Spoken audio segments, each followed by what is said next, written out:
કોઈ અમને એમ કે તમને માયાભાઈ વાલા કેમ છે એવું પૂછે તો એનું સૌથી મોટું એક કારણ છે. આ તમે પણ આ વાતને તમારા હૈયામાં લઈને જાજો કે માં માંગલના આશરે માના ખોળામાં આજે બેસવાનો આપણને બધાને અવસર મળ્યો છે. વાલા છે એટલા માટે વાલા છે કે એ મોટા સાહિત્યકાર છે એટલે વાલા છે, એ મોટા સમૃદ્ધ માણસ છે, પ્રતિષ્ઠિત માણસ છે એટલે વાલા છે. એ બધું તો છે, ગૌરવ લઈએ આપણે, પોતાનાનું ગૌરવ લઈએ. પણ હૈયાના ભાવથી જો કહું ને તો જ્યારે તમે લોકો, મેં ક્યારેય એવું જોયું નથી કે કંઈ જ્ઞાતિ જાતિ ધર્મ રાજનીતિ કશું જ નહીં. અહીંયા જ્યારે એ આવે ત્યારે અને અહીંયા આપણા માયલું કોક મળે ને ત્યારે માત્ર મોગલ છોરું તરીકે જ એમને જોવાનું જેમ દ્રષ્ટિ છે ને એટલે વધારે વાલા છે.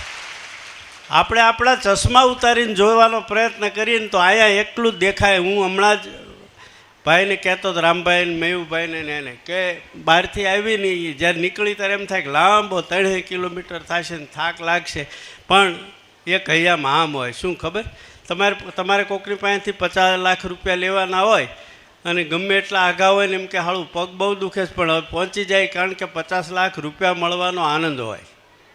એવો એક આનંદ છે ને.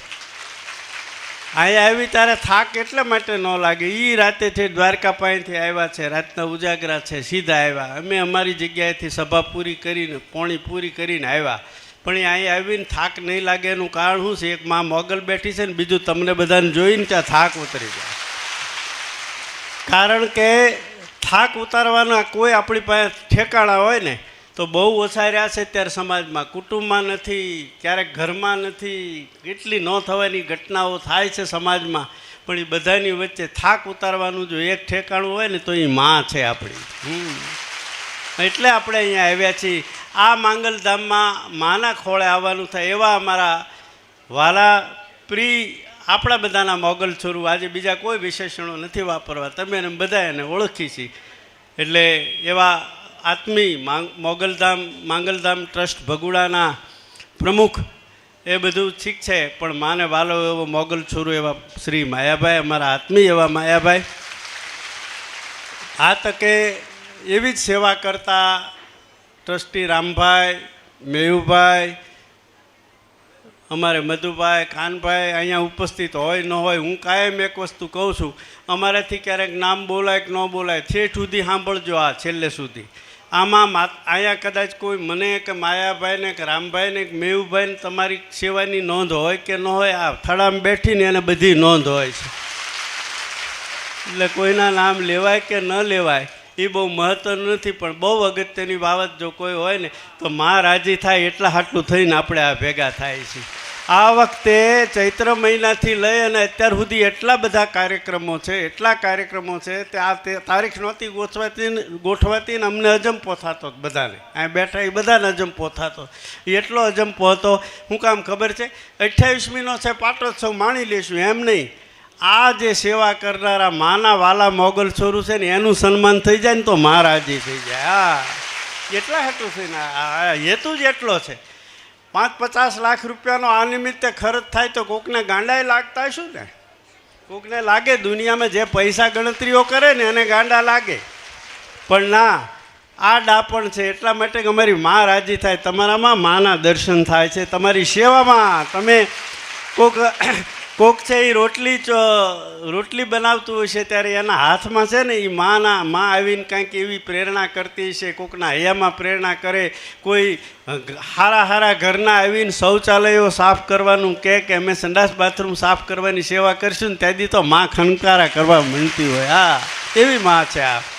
ત્યારે મારે લાંબી વાતો, આમ તમે બપોરના આવ્યા છો ને અમે ભાગા આવ્યા છીએ, પણ આવ્યા છીએ બધા એવી જગ્યાએ હવે કાંઈ ઉતાવળે નથી, પણ તમારું સન્માન એ આજનો મહત્ત્વનો કાર્યક્રમ છે. અમે કાયમ વાત એક કરીએ છીએ કે પાટોત્સવ જેને કહેતા હતી, હવે આપણે પરમ ઉત્સવ થઈ ગયા. વિશ્વવંદની પૂજ્ય મોરારી બાપુનું પણ સ્મરણ કરીને એક વખત જય ઘોષ કરીએ, રામચંદ્ર ભગવાન કી. એટલે એવી પૂજ્ય બાપુએ નામ આપ્યું પરમોત્સવ. આજ માયાભાઈ મને એક સરસ ક્લિપ મોકલી. એક જૈન મહારાજ સાહેબ બોલતા હતા કે તમે આને કથાકાર સમજો કે તમે આને સાધુ સમજો કે એવું ન સમજતા. મોરારી બાપુ હરતું ફરતું તીરથ છે, તીર્થધામ છે. આજે જ સવારે એ આપણા ઉપર કેવા હકોમળા તમને વાળે ને ત્યાં રાજી થઈ જાય. બાપુ મંચ પરથી ગયા વર્ષે બોલ્યા હતા પાટોત્સવમાં કે મોગલ સોરું શબ્દ મને બહુ વાલો લાગે છે. સાહેબ આપણે કેટલા ભાગ્યશાળી છીએ કે આવા બુદ્ધ પુરુષને આપણું વિશેષણ વાલું લાગે. એવા માનવ રાજીપો મેળવેલા બધાએ મળ્યા છે. ત્યારે લાંબી વાતો નથી કરવી. માયાભાઈને સાંભળવા છે ને તમારું સન્માન કરવું છે. પણ અહીંયા આવ્યા છે એ બધા ઠીક છે. જે ભાઈઓના પ્રતિનિધિઓ આવ્યા છે ને ભાઈઓ હજી નથી આવ્યા એમની સેવાની નોંધ તો માં લે જ છે. અને બધા 250 ગામના મંડળો એટલે શું, હજી મંડળો માટે લાઈનો છે કે હજી અમને લ્યો જગ્યા ન હોય. આ કૃપા તો છે ને માણસ દાડિયા કરે ને તોય નથી થતા, પૈસા ખર્ચે નથી થતા. આ તો મોગલ કરે ત્યારે થાય. કારણ કે આમાં અમારું કાંઈ માધ્યમ જ નથી બેઠા એ બધાનું. કારણ કે એકના ઘરે આવીને મોગલે કાંઈક ટેકા આપ્યા હશે, કોકને ખંભા આપ્યા હશે, કોકને સધિયારો આપ્યો હશે, કોકને પ્રેરણાના આશીર્વાદ દીધા હશે. એવી મોગલનો અનુભવ લઈને બધા તમે આવ્યા છો. આજ તમને જોઈને ત્યારે સભાઓ રોજ કરીએ છીએ, પણ તમને જોઈ ત્યારે એટલા માટે એમ થાય કે માં પ્રગટે કેવી લાગે કે આવી લાગે એમ. હા, કારણ કે સેવાના હાથ હોય ને હોનાના હોય. કોના હાથ હોનાના હોય? આ તમારા હાથ છે હોનાના છે તમારા વખાણ કરવા માટે નહીં, કારણ કે મા માટે વધતો ઓછો વપરાય છે. મારે એક બે વાત નાનકડી કરવી છે. રામ અને રાવણનું કથા લાંબી છે એટલે લાંબી નથી કરવી, પણ રામ અને રાવણનું જબરજસ્ત યુદ્ધ ચાલતું હતું. અને જબરજસ્ત યુદ્ધ ચાલતું હતું એમાં મેઘનાદ મરાય, કુંભકર્ણ મરાય ને પછી રાવણ મેદાનમાં આવ્યો. પણ એ આવતા પહેલાં કેટલાક દિવસના યુદ્ધમાં એ ન દેખાયો. અને પછી જે દિવસે આવ્યો ને તે દિવસે એણે શું કર્યું ટૂંકમાં કહી દઉં તો પોણા ભાગનું સૈન્ય મૂર્છિત થઈ ગયેલું. સુગ્રીવ મૂર્છિત, નળ મૂર્છિત, ગવાક્ષ મૂર્છિત, અંગદ મૂર્છિત, બધા મૂર્છિત થઈ ગયેલા. રામના ઉપર જડિયું એણે વરસાવેલી કે ભગવાન રાઘવેન્દ્ર સરકારને પણ અંગ ઉપર ક્યાંક ઘીસોટા થયેલા, ક્યાંક લોહીના ટીપા પડ્યા હોય. અને આવી સ્થિતિમાં ભગવાન અને આખું રામનું લશ્કર છે ને એ બેબાકળું થઈ ગયેલું. સાંજનો સમય થયો, સૂર્યાસ્ત થાય, યુદ્ધનો વિરામ થાય. અને તે દિવસે રાવણનો જય જયકાર ચારે બાજુ થતો તો અશોક વાટિકામાં બેઠેલી માં છે ને નિરાલાજીની આ કલ્પના છે. મને માયાભાઈ બહુ ગમે છે. આજ પહેલી વખત મા પાસે આ માની હાજરીમાં રજૂ કરું. તમે બધા એટલે માં હાજર છે. ત્યારે એ માને એમ થાય છે કાયમ તો મારા રાઘવેન્દ્ર સરકારનો જય ઘોષ સંભળાતો તો મને અશોક વાટિકામાં બેઠા બેઠા, પણ આજ રાવણનો જય ઘોષ સંભળાય છે. વ્યથિત છે માં, ચિંતિત છે. હોઈ શકે માનવ દેહ લઈને આવ્યા હતા એની આ વાત છે.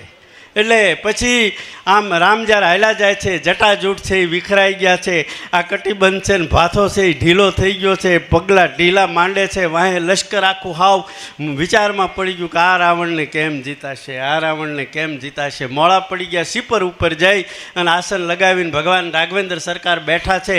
પાછળ નળ, નીલ, જામવાન, હનુમાનજી બધા વરિષ્ઠ આગેવાનો બેઠા છે, વિભીષણ બેઠા છે. ને એ વખતે રામને ચિંતિત ચહેરો જોઈ અને જાંબવને કીધું કે ભગવાન જો તમે મોડા પડો તો અમારું શું થાય? તમે મોડા પડો તો અમારું શું થાય? અને આજે અમે સમજીએ છીએ કે આજે આમ ઓલા સ્કોર બોર્ડ લખે ને તો રામના પક્ષમાં 0 હતું ને રાવણના પક્ષમાં આજે કેટલા એકડા લાગી ગયા હતા. એવી યુદ્ધની આ વિભીષિકા હતી. અમે સમજીએ છીએ. પણ કેમ આટલા બધા ચિંતિત છો? બધાની આંખમાં આંસુ. હનુમાનજી મહારાજ ખડતાળું લે છે, રામ આજ્ઞા કરતા નથી. ને આ ચિંતાની વચ્ચે રામે એમ કીધું કે તમે એવું ન સમજતા, બધાની ઉપાધિ હતી, પણ તમે એમ ન સમજતા કે હું છે ને રાવણથી મૂંઝાઈ જાઉં. હું રઘુકુળનો વંશજ છું. મારી ઉજળી પરંપરા છે ને જ્યાં સુધી હાથમાં ધનુષ બાણ હોય ને ત્યારે કાળની પણ તાકાત નથી કે મારા એક પણ માણસની સામે આંગળી ચીંધી શકે અને મારી શકે. પણ આજ હું શું કામ ચિંતિત છું એનું વાત તમે સાંભળીને જજો કે શું કે રાવણ લડતો હતો ને ત્યારે હું એની સામે લડાઈમાં હતો. તમને નહીં દેખાણું હોય પણ મને દેખાતું હતું. કે શું દેખાતું હતું? મને એક વાત દેખાતી હતી કે રાવણ નહોતો લડતો, પણ એક કોઈ શક્તિ તત્વ છે ને એના હાથ એની હેઠે હતા ની ખોળામાં રાવણ હતો ને એટલે રાવણની આ તાકાત હતી. મારી મર્યાદા એ હતી, હું રાઘવેન્દ્ર સરકાર છું, વિષ્ણુનો અવતાર છું એમ નથી કહેતા, દશરથનો કુંવર છું, રઘુકુળની રીત લઈને આવ્યો છું, પણ વાત એટલી છે કે હું શક્તિની સામે મારું ધનુષ કામ નહોતું કરતું ને એટલે હું મોળો પડ્યો કે હું શક્તિની સામે હું આ અયોધ્યાનો કુંવર લડી ન શકે તો શું કરવું કે. અને પછી આ વાતને તમે આજે મોગલ છોરું તરીકે લઈને જાજો. આપણો સાચો પરમ ઉત્સવ આજે છે. અને પછી બન્યું એવું કે ત્યારે વિભીષણે કીધું તો એણે આરાધના કરી હતી તો તમે આરાધના ન કરી શકો, હમણાં નહોતા દેખાતા તો તમે નો આરાધના કરી શકો.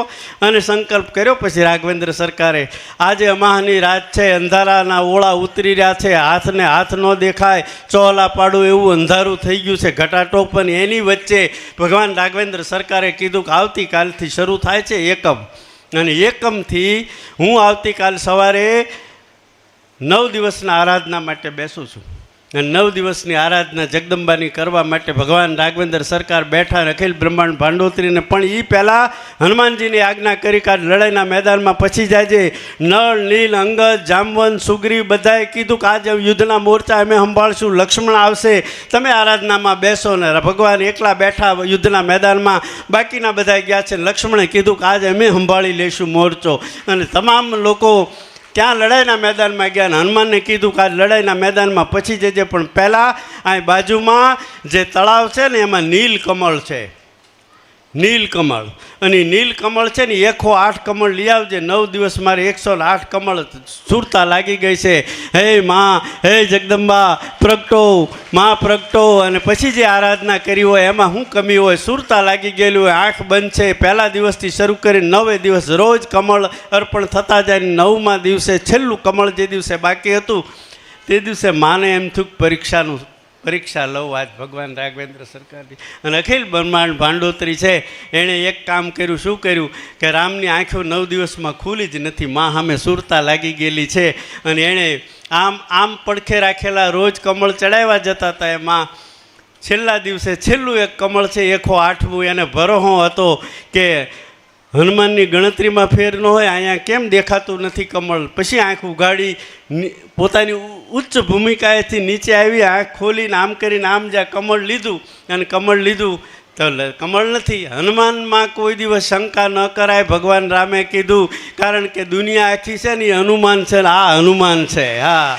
એની સામે શંકા ન કરાય. એટલે ભગવાન રાઘવેન્દ્રે કીધું કે એની ગણતરીમાં ફેર ન હોય, બુદ્ધિમતામ વરિષ્ઠામ છે, એ કાંઈ ગણતરીમાં ફેર ન થાય, કમળ ક્યાં ગયું. અને પછી રાઘવેન્દ્ર સરકાર હા આરે આવેલી ઉપાસના અને મારું અનુષ્ઠાન પૂરું થવાનું છેલ્લું કમળ હતું ને હવે કમળ નથી, શું કરું, મારે ઊભું ન થવાય, આસનથી ખંડિત ન થવાય, કોઈને હાથ ન કરાય, હું એકલો છું, હવે કરવું શું. અને એ વખતે રાઘવેન્દ્ર સરકારે કીધું, આમ હાથમાં લીધું, ભાથામાંથી તીર કાઢ્યું, તીર કાઢીને ડાબા હાથેથી દક્ષિણાયણ કરી અને પછી અહીંયા લગાવ્યું.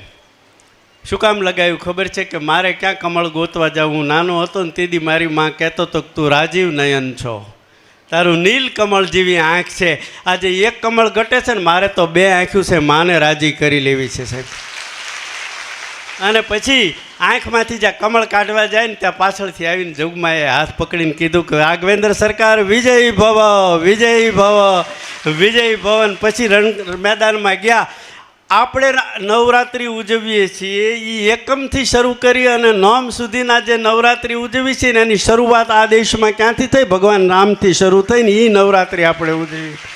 વાત કહેવાની એટલી છે કે પરીક્ષા તો રામની આવે, આપણા મન બુદ્ધિની પરીક્ષાઓ આવે, પણ એક વાત યાદ રાખવી જોઈએ કે મારી પાસે માં છે અને માને એટલી પ્રાર્થના કરવી, મારી બુદ્ધિ બહુ નડે છે. ઘણી વખત આપણે એમ કહીએ કે અહીંયા ભગુડામાં આમ છે, તેને બદલે આમ હોય તો સારું, પણ 1 કલાક આવીને જોતો ખરો, કરતો ખરો, તને ખબર પડે. આ અમે કરીએ છીએ, ભાવ કાઢી નાખો. અમે ક્યારેક કાંઈક નાનું મોટું થાય ને બહુ ચારે બાજુથી કોઈક વખાણ કરે, તાર માયાભાઈને મારે હોય તારી બહુ સરસ વાક્ય બોલે, એ કે અમે કરતા હોય તો તમારે ઘરે ન કરી નાખ્યા, તો મોગલ કરે છે. હા, અહીંયા કોઈ દિવસ કોઈ જાતના ભેદ નહીં, કોઈ ભાવ નહીં, કોઈના પક્ષાપક્ષી નહીં, કોઈ પણ પ્રકારનું દુર્વ્યવહાર નહીં. એ જ્યાં સુધી ટકી છે ને ત્યાં સુધી તમારો ભાવ ટક્યો છે ને, ભાવમાં મોગલ રમે છે. અને એટલા માટે રમે છે, કોઈને જોવું હોય તો આ દ્રશ્ય જોઈ જાયજો. આજે છે ને માં રમવા નીકળી હોય ને એવું દર્શન થઈ રહ્યું છે મને ને તમને. તમારી સેવાના સ્વરૂપે અમારી વાણીને પવિત્ર કરીએ છીએ. તમારા વખાણ કરીને તમારી પાસે કાંઈ લેવું નથી. છેલ્લી એટલી જ વાત કરી દઉં એક કે પરમોત્સવ આવે, પાટોત્સવ આવે ત્યારે પાટોત્સવમાં આવનારો માણસ છે ને એમાં આપણો વિવેક જરાય ન ચૂકાય એનું ધ્યાન રાખજો. કયા સ્વરૂપે મોગલ આવી છે શું ખબર ભલા માણસો. આપણે વાણીથી વ્યવહારથી ક્યાંય ન પેલા થાય. તે દિવસે કોઈને માન મળ્યું અપમાન મળ્યું એ ભૂલી જાજો. માણસ માયાભાઈ, રામભાઈ, મેહુભાઈ, અમે કોઈ પણ નાનામાં નાના છે એ બધાનું મહત્ત્વ નથી. અમારે તો માને રાજી કરવા આવ્યા છીએ ને અમે એટલે જ આવ્યા છીએ. આવા ભાવથી આપણે સૌ ભળીએ ત્યારે